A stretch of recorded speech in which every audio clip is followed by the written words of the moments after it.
we opened fire and firing ranging shells to begin with at the Molyneux battery at Baignes-sur-Mer, 3 kilometres inland. And eventually the Spitfire notified that we had got on target. Then we continued at that particular range with our radar, and we fired about 250 shells at it altogether, and it neutralised it. And they had very strong concrete emplacements, so the shells couldn't penetrate it unless it went through an aperture.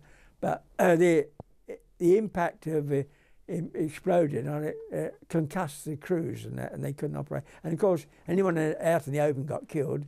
And eventually we hit their ammunition dump, and that blew up, so that was okay. But we didn't know until afterwards what the effect. The key to all this was that the naval gunfire effect was terrific. It was unquestionably the most serious factor leading to the defeat of the German defences. And after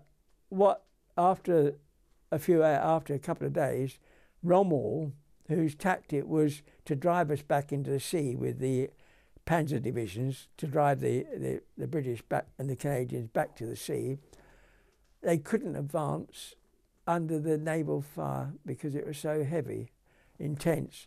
And Rommel, who was one of the generals, and Rundstedt, who was the other general in charge of the 15th Army on the East Coast, and they reported to Hitler that we cannot make any advance under the heavy naval bombardment. And so he ordered that the heavy naval ships, the battleship and cruisers, must be destroyed as a priority. It's the only way they could do their counterattack to drive us back to the sea.